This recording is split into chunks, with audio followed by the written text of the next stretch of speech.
Bellum omnium contra omnes, the Latin phrase meaning the war of all against all, is a foundational concept in the political philosophy of Thomas Hobbes, most notably articulated in his 1651 masterpiece, Leviathan.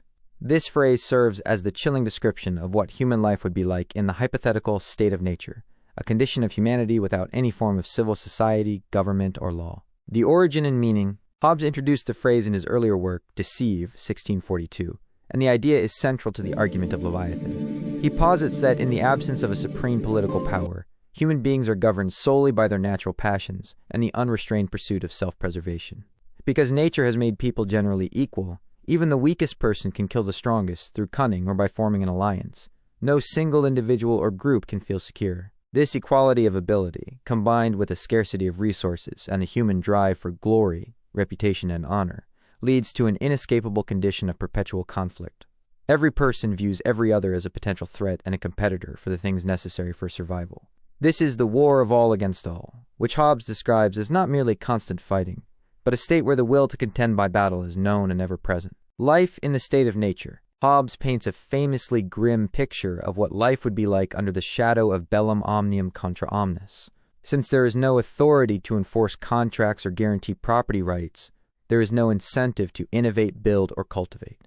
Industry is pointless because its fruits can be stolen at any moment. Consequently, life in this state is famously described as solitary, poor, nasty, brutish, and short.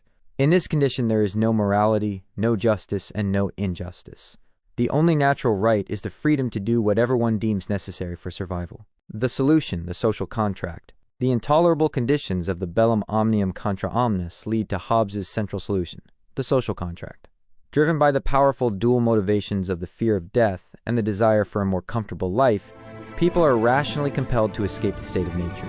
They do this by mutually agreeing to surrender their individual right to everything, the very right that fuels the war, to a common absolute power, which Hobbes calls the sovereign or Leviathan. This sovereign entity, whether a monarch or an assembly, must possess unquestionable authority to enforce laws and contracts. By vesting absolute power in a single authority, the state replaces the chaos of the war of all against all, with peace and security.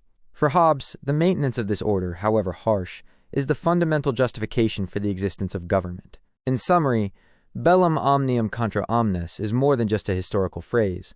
It is the philosophical nightmare that Hobbes sought to banish through the creation of a powerful, organized state, thereby laying one of the most significant cornerstones of Western political thought.